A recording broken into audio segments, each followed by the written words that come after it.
Hello, everybody. Grant Hunter here for another Product Growth Leaders topic of the week. Steve, a couple of weeks ago, somebody shared a video of a very well-known thought leader talking about how business value is more important than customer value. You need to start with business value and solve for business value, and then figure out what customer value you should create. And it irked me. Is that too strong of a word, irk? Sure, irk is good. All right. It irked me because, maybe it's the school of Drucker in me, but it's like it all starts with the customer, what their wants, their needs, their under and unmet needs and wants, and what they value. And I feel like if you start with business value, you leave that. It sort of constrains what you could do and where you could go, and you leave some opportunities. So I decided, let's start where I want to start, with customer value. Well, but you're talking about the two phrases that are the biggest impediments to success is if we build it, they will come. And I talked to a guy. Yeah. Right. And, neither one of those is we researched the problems in a market and decided to solve the problem in a way that we profit from, as opposed to, oh, we might be able to profit from this. Business value comes second.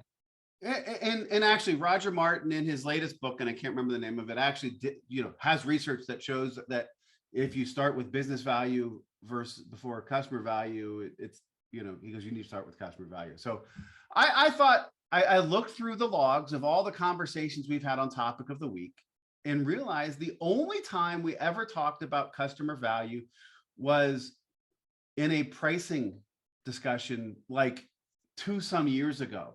And I'm like, how can we as business of product, strategic product, how can we actually have gotten over 100 episodes without customer value being one of the main topics? So we corrected it this week. And this week, we're going to be talking about understanding customer value. I think one of the most incredible important things, and that's actually the question we put and what we could do is we could post date this to 2 years ago and then it would be like our first topic. Yeah, it probably should have been. We should have started there, but we didn't. So we asked the question on Monday: what is your approach to understanding customer value? May, I always love your answers because they always make me think, and they always add to my thinking. So you said there's only so much a single PM can do, so it's in our best interest that everyone understands customer value. Completely agree. And the key is a systematic access to information. Interest tends to follow rapidly. So talk to me through, your take on how do we best do this? Yeah, so because I don't exactly work at a PM level, it's more about how do we get everyone to understand customer value. And in order to get there, I think it's a lot more about having the right systems that let people start to understand it. And when it starts, you get a little closer, and it's about the incremental steps that you can take to get there. So the first most important thing, I think, is access to data. A lot of PMs that I talk to, their number one complaint is that they don't have access to data. And it's wild that in 2023 a product manager would not have access to data, right? Or it's extremely limited access to data, or it's access to like the one dashboard that the data team will review to you, right? So the number one priority is getting access to data. That's it. And it's access to data for everyone. All right.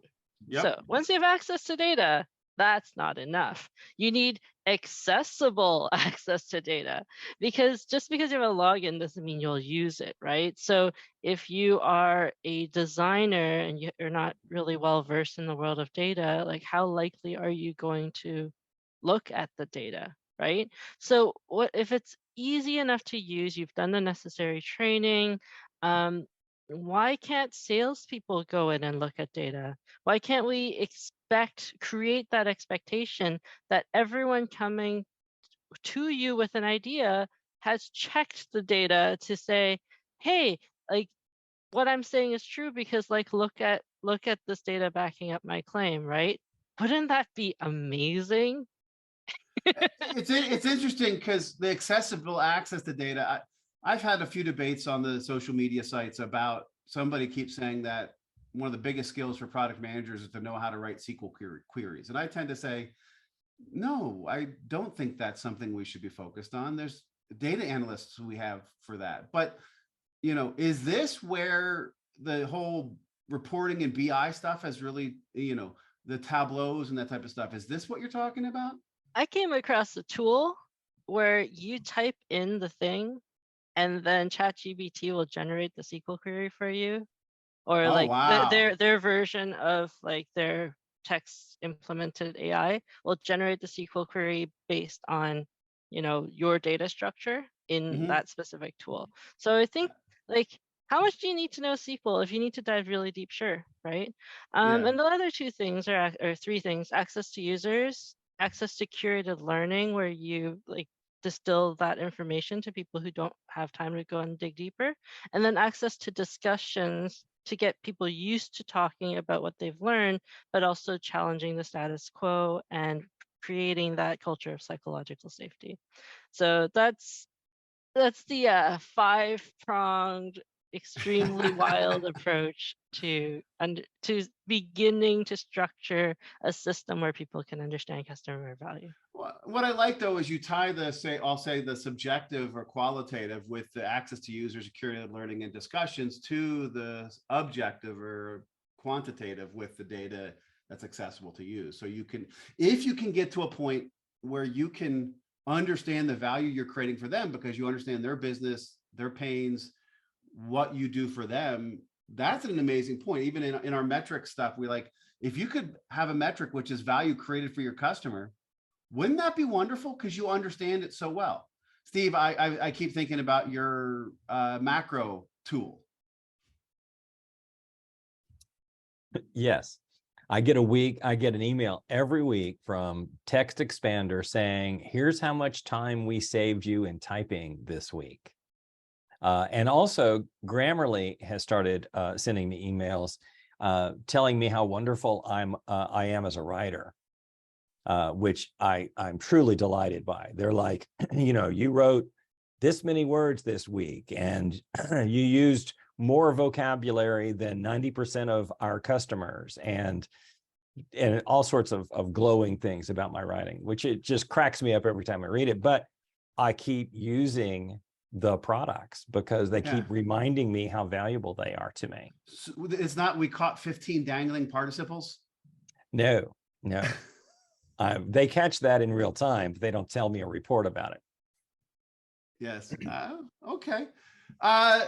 Dutch, I love the simplicity that you started with your answer. You said the solution can't give value if it doesn't solve the problem. You can't solve a problem unless you truly understand what it is and why it exists. I mean, this is like going back to first principles, right? You always have to go back to the basics. In order to understand the value, you have to know what they wanted out of it to begin with. They want to have a, so going to a quote that Henry Ford allegedly said, if I'd asked people what they wanted, they would have asked for faster horses. They may have asked for a mode of transportation that was self-propelled or something that they didn't need to feed or something like that. The Wright brothers were already making bicycles.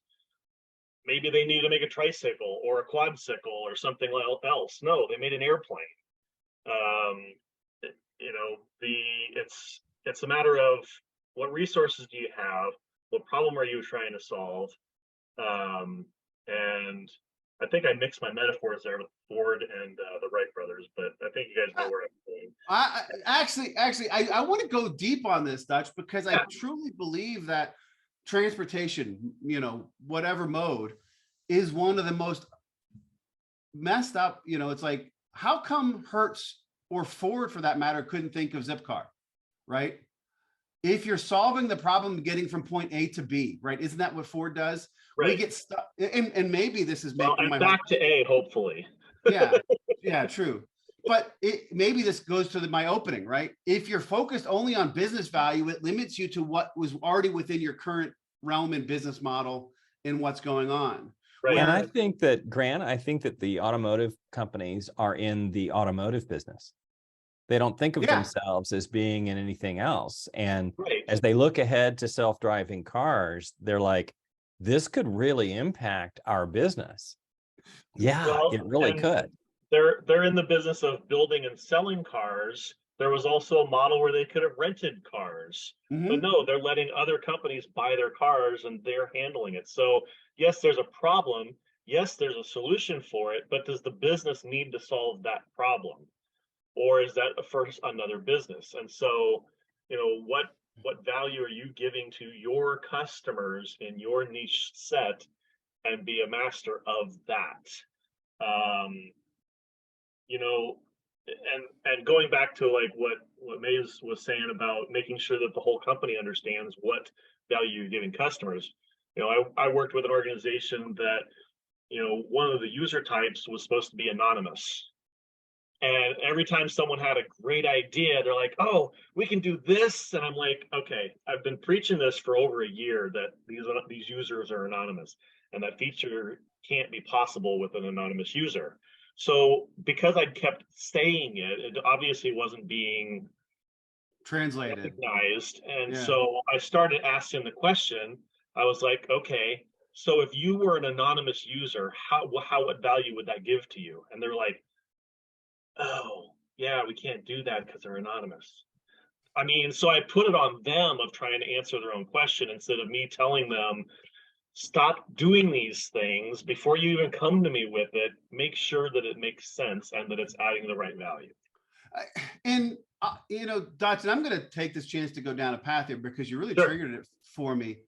First, just what you said. Part of the approach to understanding customer value is not just us getting it, but helping empower the whole organization with it. Dutch, you brought me into a thread on LinkedIn where somebody was saying that there's no difference between product owner and product manager. They're the same thing. And that was the biggest mistake they ever made, thinking it wasn't. And I asked the question, why would you say this? I said, well, as a product owner, I didn't have a full understanding of the why. And the only way to get a full understanding of the why is as a product manager. So I need to do both. I'm like, no, you just had a bad product manager. You had a bad product strategy person. You ask the product manager or you ask customers. Yeah.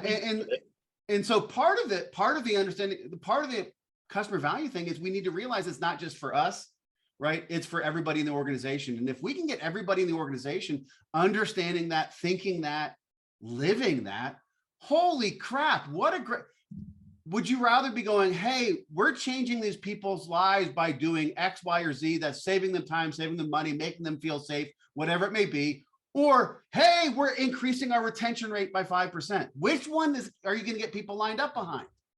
Sorry, I'm back to my business value versus customer value.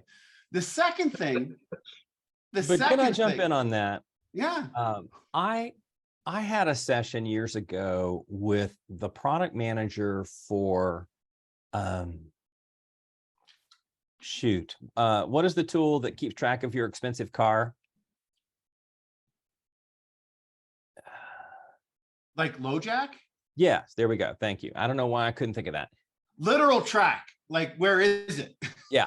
So the LoJack product manager said that they had a customer had made kind of a, just kind of a humorous comment that I need a LoJack for my dad now that he has Alzheimer's. And the product manager went, huh? And they went out and they interviewed a few dozen people who had relatives with Alzheimer's, and they raced back to the office saying, we've found a very real problem that we are uniquely qualified to solve.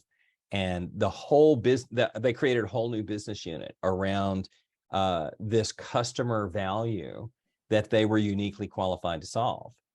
And he said it was so fascinating to talk to people who were the potential buyers, their emotional gains that they were perceiving, but also to talk to development and sales and marketing. And everybody just instantly grokked this important problem and said, oh man, we need to help these people. And it wasn't, we need to help these people so we can make money. It was, we need to help these people. And that's understanding customer value. Completely and totally. One quick tie, just with the low jack thing. I'm sure you guys have all heard or remember the club, that steering Yep. wheel lock. I still see them around the neighborhood here. Yeah, I mean, it's a good product and all, but when people started suing the club for the fact that people were sawing through the steering wheel so that they could get the club off and then stealing the car, well, it wasn't the club's fault because they didn't beat the club, they beat the steering wheel. And so the value was still there according to the company, because they what was navigated around was something else and not their product. Yeah, That's no value. It's similar to the big U-bolt locks for bikes that people could break with a Bic pen, right? Because they had the hex key. The one other thing I wanted to get to was this. We were talking about transportation versus automotives. My idea, which I've never been in a place to do, and it only will resonate with people who own homes and need to think about it, is I think you should have an exterior remodeling company. And you go to people and you say, you want to make the outside of your house look good. Here are your options. We could do siding or we could paint it. And here are the costs. You have painting companies and you have siding companies. But the reality is, the problem is I want the house outside of my house to look better. Sorry, I just needed to get that in there. But it's understanding the customer problem. It made me think about it. I'm sorry, I digress. Dominic, you're going to existing, by the way. What? There's a company existing. We can take that offline, by the way. All right. I'm glad somebody thought of it. But I just thought, if the problem is, how do I know what the best solution is? But again, I digress. Dominic, you're going to bring us back, because your first sentence made my week. You said you love the topic. Yes, I do love the topic. I mean, look, it's all about the customer. What I tend to say is no customer, no paycheck, right? And then obviously business value, right? But that's the ultimate. So when you start understanding that it's no paycheck, you pay attention to the customer value. So my response to this question was a few folds. Understanding, like we said early on, the needs, expectation of the customer. But I would dig a little bit deeper into which customer, right?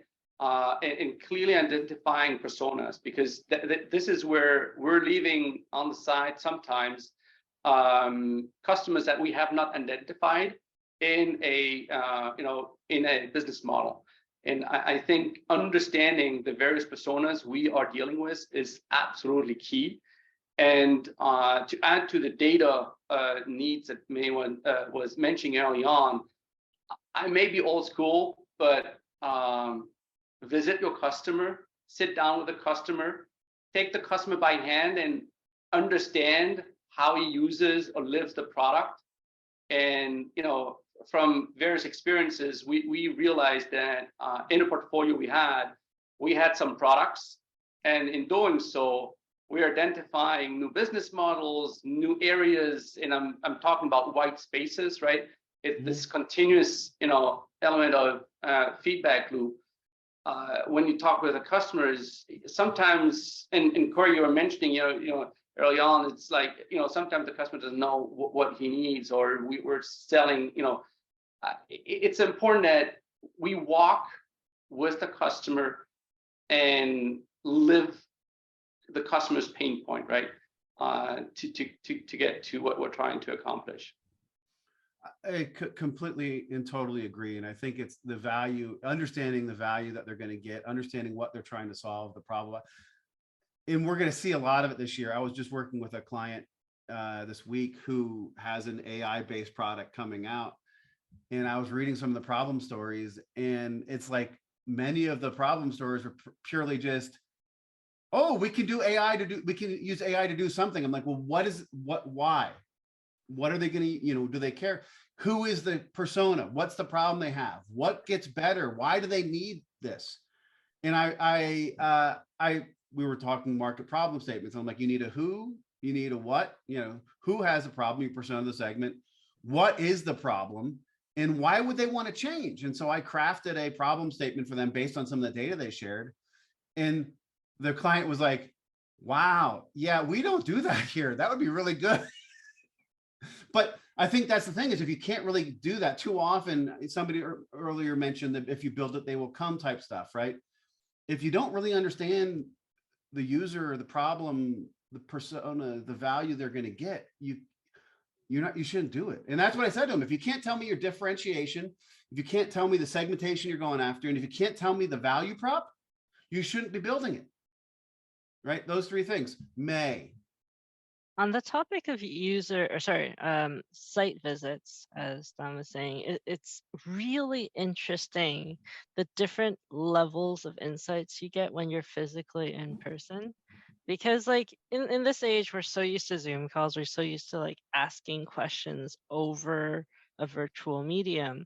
But we had a dedicated user research team in my previous company, and they went on site, and they go to a lot of different sites and observe how they work. And the things that they found at every single site, like the amount of information that comes back because of the little nuances from the day-to-day, fed so much into it. I remember the first time a product manager went to a site, because we finally had them open, it was like, oh my gosh, I have so many new ideas. My entire roadmap needs to be trashed now. Let's start over, because like what we're Now building they is not know. the customer value. Exactly, right? But like, Yeah. it doesn't matter how much research or how much talking you do until you see it in practice. It's different. And even for things that aren't physical, like just watching someone use a software. I remember a PM went to just literally sit behind someone and watch them use their software. And he came back and said, we're doing this all wrong. They used 20 workarounds. No, it's just, and seeing those workarounds is so important. And I remember I was a VP of product at a company where people were searching for chemical terms and that type of stuff, which even chemists don't know how to spell some of them properly. And what they found was people were punching out to Google to use the predictive text to spell it properly, copying and pasting it. And if you're a paid content product, the last thing you want is people using Google, because eventually they may leave, and we fixed that. But it's so critical. Cory, I feel like this whole past part of the conversation is your answer. Well, you're not wrong. Yeah, my approach to it is watching them do their job.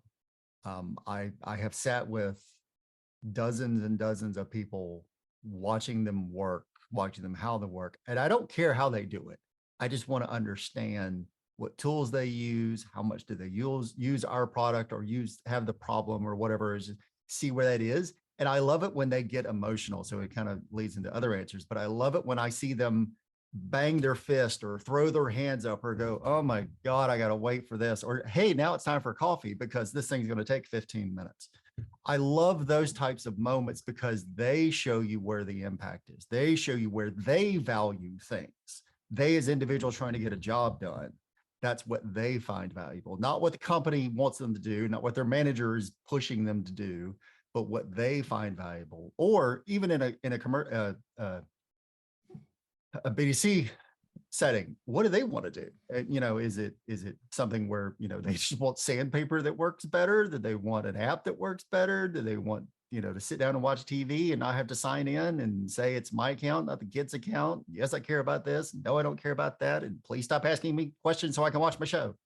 Whatever it is, watch them work, find out where they're struggling. And that's where you can look and say, this is the thing that is an unmet customer need. And they would find that valuable. No, I completely and totally agree. Steve, I'm remembering a 2020 episode with Ideo about innovation. Do you know where they went to the grocery store? Well, you go ahead and tell the story because I don't remember all the details of it. But one thing about IDEO that always bothered me is they basically say, you can't do this, you have to hire us to do this. But in there, in the episode that I think you're thinking of, is they did go to the store and observe the way people bought and the number of times they had to run around a counter, an aisle to the next aisle and check on something. And they completely redesigned the shopping cart, which was a very clever prototype. I don't know if it ended up being viable as a business. So they built, what they did is they watched how people shopped and how they did produce first and bakery last and different things that you need to do. And they did redefine the prototype. The prototype itself never came out. But if you go to the grocery store now and see those smaller ones with two baskets that are, stacked with a holder, that actually was what came out of it. And I'll tell you, when I go to the grocery store, that's the one I want, right? They watched people and they made it, instead of just some big warehouse of a cart, they made it a little better organized for you to use. And so, brilliant. But it was all about going and watching how people use it and how they want to interact with it. And now I think we have a record for the most hands raised at any one time in topic of the week history. So we're going to start with Cory and then we'll go to Dutch. So a real quick value story. And I made this decision because of this is how I made this decision. I was looking at which of the warehouse clubs do I want to join? Sam's Club, Costco. Liked them both, went to both, tried them out. One was busier than the other. The thing that made me pick Sam's Club is they have an app on my phone where I can check out by myself with my phone. I can pay on my phone. I don't have to get in any lines. And bypassing the 15 people and the 8 lines at the front of the store is more valuable to me than saving an extra $1 or $2. But the fact that I can get in and out of that store and not have to deal with as many humans as possible means they sold me. And that's why I picked that. That was the value for me. Time is money too. Yeah. It's understanding the persona. We talked about it earlier. What do we value? Dutch. A $170 million example of not understanding customer value. How do you remember the Amazon Fire Phone? Yep. About 10 years ago or so, Jeff Bezos was like, we need to be competitive in the telecommunication market. We need to be able to have people using our apps and everything. So we're going to end up making a phone. Make it happen. And every time any new features came around, the product, from what I heard, the product team was like, why are we building this? Because Jeff said to build it. They really didn't go to the market and try to understand what people would want. They were very limited. The pricing was pretty much on par with all the rest of the competition, as opposed to following their normal business model of undercutting the competition price-wise. Very limited on the App Store for Amazon, and just it failed in an extremely short period of time. And it was their why was because Jeff said, not because customers want to do this. What? Didn't Facebook do the whole thing with the video calling type stuff? I mean, a similar fail. Yeah, I mean, that's still available on their, through their messaging app, but the standalone unit for grandma at home, so she could. Oh yeah, I think it's still a product, but it's not heavily marketed anymore. Sometimes the vanity projects definitely forget about customer value. So I wanted to share an eye chart, and it's not. I'll put it in the stuff here. Can you highlight me, Steve? This client I was working with this week was worrying, we were talking about customer value, and this is from Bain. From an HBR article. They created their B2B value pyramid, and it starts with table stakes, then to functional value, then the ease of doing business value. I think, Cory, that's where you may have been with your Sam's Club, then individual value, even in a B2B world, then inspirational value. So I think it's interesting to help people understand there's so much more than just functional value. My whole career, when I was a product manager, all I cared about was ROI, right? All I cared about was save time, save money, increase revenues. But it was interesting because this was just a way to frame it. And so I'm using this as a way to pivot to our poll, because we asked the question, what is the hardest part of truly understanding customer value? Getting a true understanding of the market problem and need, understanding the tangible value of the solution, that ROI type stuff, understanding the intangible, the social, the emotional value of a solution, comparing the value of alternate solutions, and other it depends. And maybe everybody could tell that the comparing the value of alternate solutions was my, oh shoot, I need a fourth option before I go to other it depends. Nobody voted for that one. I'm going to start, Dutch, with you. It depends. You're on mute. Yeah, I don't remember what I wrote, but it was brilliant, Dutch. And most of it's based around understanding the market segment and how people in that segment act and feel. So it seems like, you know, a little bit got into getting the true understanding, but it was you went into public sector, that, you know, a lot of internal products. Yeah, and I think it just ties back to what we were saying earlier of, you know, maybe the hardest part of truly understanding customer value is getting the whole company to be product led and understand the value, not just having the product team understand it. That probably would have been a better one than comparing the value of alternate solutions. In retrospect, I should have changed that one. I mean, I started off as a developer, and I always wanted to know the why, because it helps you create it better, because no matter how it was addressed or what the requirements, user story, or whatever said, you know, there's nuances in how that solution can be resolved. And there might be a better thing that the engineer comes up with if they understand the why. No, I love it. I completely and totally get it. May, you were with the 7% of people who said understanding the tangible value of the solution. I am alone. I think when we talk about a solution, right, it is usually a single piece within the complex web that is the entire product. And when we sell, we don't generally sell independent solutions. And even when we do, trying to price it is very difficult, right? So what is the value?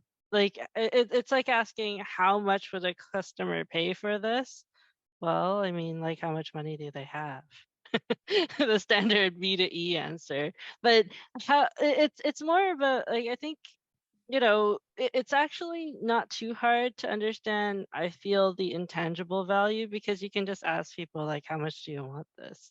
And they'll tell you, like, this is the thing that will change my work forever, or I don't get it. You know, like, you can get that response. But for me, it's about, like, how do you even measure that? How do you measure the customer value? Like, you measure business value. You can't, it's hard to measure the customer value of a specific solution, especially if it is a subset of the much larger thing. And I think about this from the lens of product operations, because, like, all the solutions that I build are generally extremely intangible. I mean, it's a system that people do things on top of, and there's no, like, actual, like, it's very difficult to come up with metrics that matter. So like, from my lens, I feel like understanding intangible value is actually quite difficult. I actually had never thought about, especially in this, you know, age of platform products and stuff like that. There, you know, it's hard to really get to that tangible value. You help me look at a new lens on it. And I think my bias was always that I've always been a B2B productivity type solution. So it was easy to understand where it comes from. But with that lens, I can see how it could be difficult for some people out there. Dom, you were one of the 30% of people who said getting the true understanding of the market problem and need. Yeah, and again, I took a very specific lens, and where I think the hardest part is to remove any corporate bias when you go and talk to customers, right? Remove all your history, remove, you know, all the various biases that you may have. I think that, you know, to really sit down and understand and listen to, you know, customer pain points. I think that that's the most difficult I have seen in various roles and various companies I've been working with. No, I get that. And I think, well, in some cases it's hard because we've talked to a lot of product management teams who aren't allowed to talk to customers. And how do you understand the problems in the customers if you can't talk to them? So I could see that where it could be hard. Cory, you and I were part of the 38% that said emotional, intangible, the emotional. And for me, this comes from reading, what was Bob Mesta's book on sales? I can't remember, it'll come back to me. But he talked about how in the the jobs to be done framework, it's not just the functional value, it's the social and emotional value. And that really, working with clients in the past couple of years, I've seen that they've been able to differentiate themselves. The functional stuff is the functional stuff. You're getting a lot of parity on those functional values. But if you can get to the peace of mind, clarity, comfort, status, that type of stuff. That's why I went there. I'd love to, your take. Yeah, I know that I've nailed that emotional value when there are tears, when there are celebrations, standing up, doing this, like, holy crap, we did it. Or I can do it even better. When there are tears, emotional outbursts, hugs, the word F is used, followed by yes. I like those types of things. Friend, yes. Friends, Frank. Friend, yes. French. The other F because word. Those market value things can be understood with enough research. The cost, you can do math to cost and figure the stuff out. But I can't tell what will make somebody cry. I can't tell what will make somebody come downstairs 3 floors from their job that we've released a feature and give us a hug. Give every member on the team a hug. That's happened before, because their life is better now because we've improved the product that they use 6 hours a day. That's uncalculable. And you never know it until after it's happened. But when it does, you've got such good stories for that. Yeah, no, completely and totally. And Steve, thank you for doing the research, demand side sales from Bob Mesta. I thought it really helped change my understanding of not just tangible, not just functional value, but the other stuff, which is why I voted that way. Steve, what do you think is the hardest? I'm going to go with I think I don't know, somebody said, the hardest thing is getting a company to recognize that customer value is something that needs to be researched, and it's something that needs to be done by product managers, because as somebody said a moment ago, I continually engage with product owners specifically that have never talked to a customer. And I'm like, then what value do you bring to the party? And I'm like, I think I want to play the clip from Office Space where the product manager, takes the specs down to engineering or doesn't. What would you say you do here? And if we're not representing the market full of customers, then what are we doing? And I think sales gets upset at that because they are the voice of the customer, but they're not. They're the voice of a customer. Yeah, and it's hard to get them to look across markets of customers. Correct. That was Dutch who said that, and his "it depends" other answer, which I said I should have replaced the comparing the value of alternate solutions. So that gets you guys to 15% for aligning. May started that at the very beginning, talking about the whole company understanding the value. That I give credit to May for starting that one. So see, I'm going to agree. I was agreeing with everybody, but when in doubt, I will just choose to agree with May because she is so often correct. Making it up as I go along. She is, or it just sounds really good when it comes out, and we don't figure it out. To the club. So we got probably time for one question, depending on how this goes. Maybe at the second question before we get to a wrap up and takeaways. Who should be accountable for understanding customer value? This may be a leading question. I know what I think the answer is, but I wanted to see, in the answers, some people were saying, "Oh, customer success should be responsible for understanding customer value, and sales should be responsible for understanding customer value, or services should, or cut." Anybody want to make any case for anybody but product management? Obviously, it should be external consultants, right? Yes. Yes, exactly. I'm sorry. No, no, I'm gonna say two things. The correct answer is everybody. But the better answer that I've stolen from Caitlin Burgoyne is the person closest to the customer wins. If sales is closest to the customer, we run into the problems and hear all the things that Steve said. If customer success is closer to the customer, then you hear all the bad stuff. If product management or people who care about products and customers, specifically us six, are closest to the customer, then we win. And when we win, we get to make better products that change their lives. And so I love that. And actually, great to bring her in, because I love following her on Twitter, and she's very much in the same mindset of the Bob Mesta stuff when it comes to social and emotional, when it comes to understanding the value. She did a great Jobs to Be Done conversation with who's the guy who does Unlearn? Whatever, the Unlearn guy. She was on his podcast and did a really good, I mean, just like Bob Mesta's book was eye-opening for me. That interview was eye-opening for me when it comes to helping really dig into this type of stuff of customer value. So I'm glad you brought her in. To be clear, when she makes reference that I've adopted that from her, because she's talking about who's marketing to the customer. I think of it as who's talking to the customer. I think that's it's the same concept. No, I get it. I love it. Any other thoughts on that? Or did Cory steal the win with that one? I think Cory stole the win with that one. I loved it. I guess we do have time for one more question. Where is the biggest challenge to understanding customer value? There should be a question mark at the end of that. Sorry about that. Sales. Sales? Is that, are you joking, or do you feel like that is the biggest challenge? I'm not 100% serious, but I think the way that sometimes things are worded, sometimes stereotypically in sales, them talking about things in a way that, it's a used car salesman, you tell the customer what they want to hear, or, oh yeah, development's right on that. That's going to be out in a couple of weeks.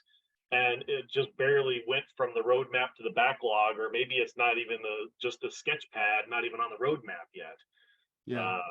And so understanding the value now and futuristically and not lumping it all together, I think it's a challenge.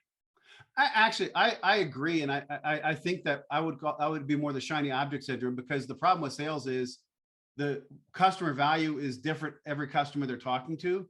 And so it's the tail wagging the dog when it comes to that. Other thoughts? I think the biggest challenge is product management. Provocative. That we say, well, gosh, I know I can't visit customers, but I'll continue doing this job anyway. And I'm amazed at how many product managers, and more so marketing managers, who want to outsource customer discovery. Let's hire an agency to do this, or let's filter the information we're getting from sales and support and services, and let me just look into the database and fetch my data. And I think the biggest challenge is product managers and product marketing managers don't say, this is my number one thing, and break down the barriers to their success. Can I dive into that a little bit? Yeah. So lately there's been a lot of AI product management tools, in quotes.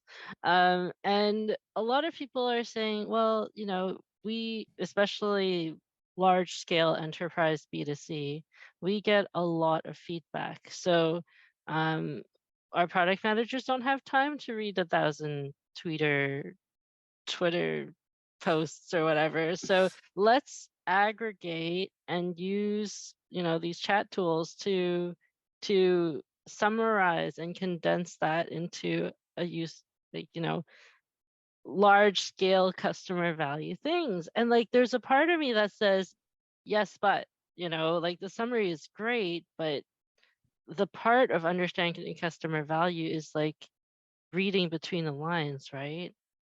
So I'm struggling with that a little bit, Mhm. like having these conversations. It's like I love to support you, but there's a part of me that feels like something's missing.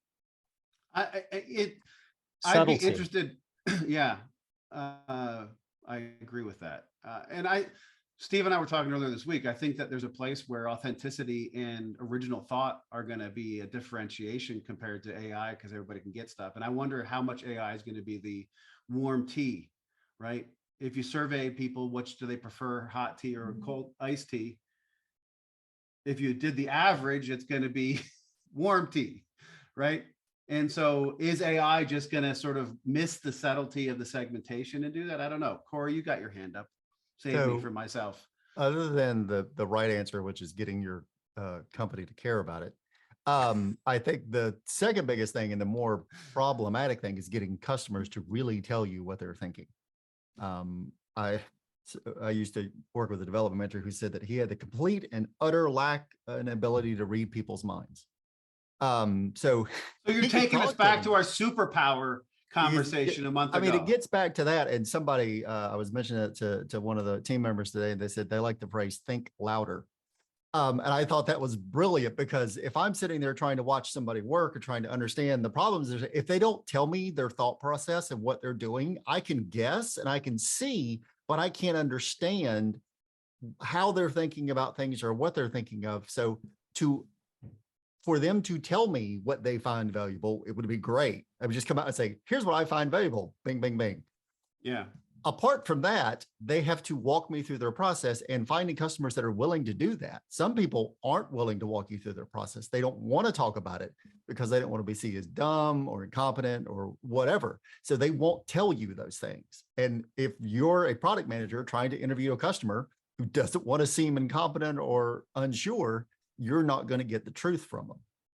And that's hard. I get it.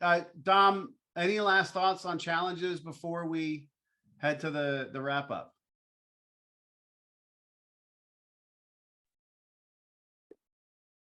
It's No? just, yeah, no. Go ahead and say it, Okay. Dom. I agree with Steve. That's what you were trying to articulate. Amen. All right. With that said, yeah, let's get to our key takeaways from the conversation. And Dutch, I'm going to start with you. What's your key takeaway from today's conversation?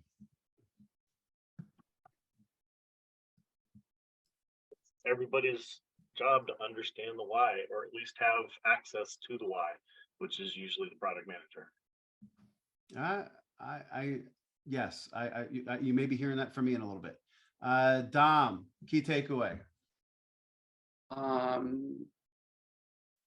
I think, all the answers we're giving as a team cohort here are all good feedback. We're all coming from different perspectives. And I think for me, every time it challenges me and motivates me to better understand other perspectives too. So it's just a continuous learning activity. Well, and that's one of the great things about this is we get to see these different perspectives, right? Somebody who's got B2C experience, somebody who's got government experience, somebody who's got industrial, and then Steve and I, who I don't know, we've done everything, but I love the different perspectives. That is a key takeaway. Cory. I didn't realize I care as much about the emotional impact as apparently I do. You're talking about high fives and hugs and tears. I mean, those are better stories than we increased market share by 20%. Yeah, I tend to agree. And nobody works late to increase the shareholder value by 1.5%. We do work late to help that man find his mother who has wandered off with her Alzheimer's. Yeah, that's meaningful work. I guess that's the other thing is what does meaningful work mean to you for your customers or whatever?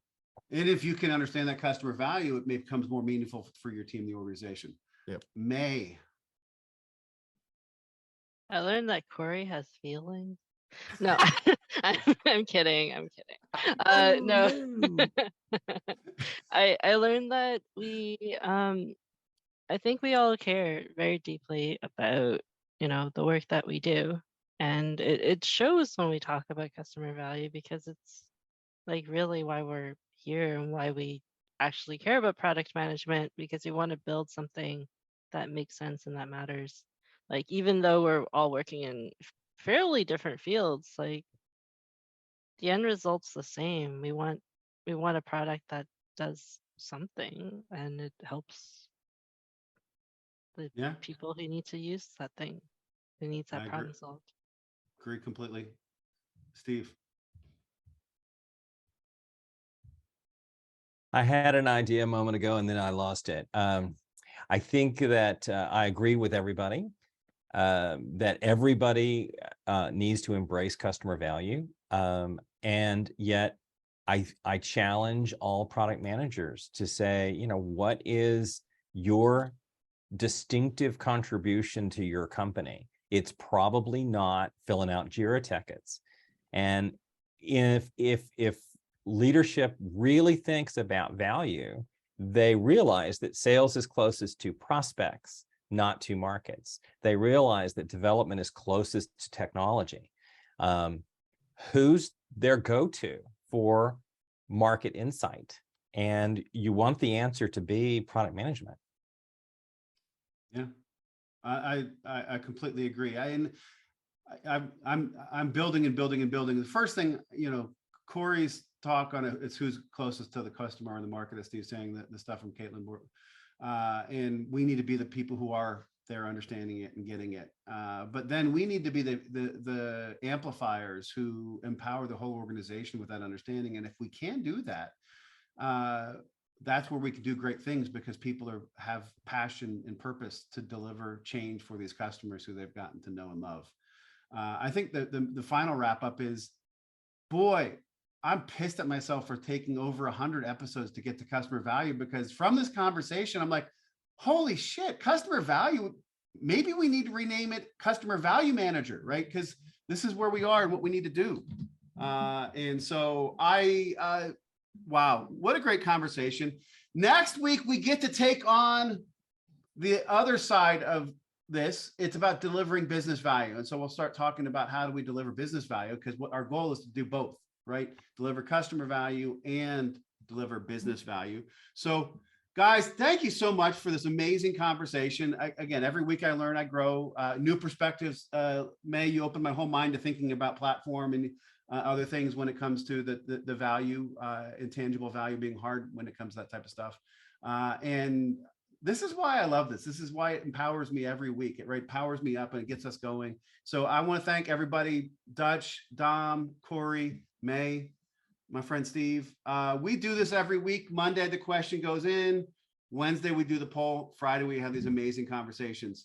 Guys, thank you so much. We'll see you next week in the community. Take care, everybody. Have a great weekend.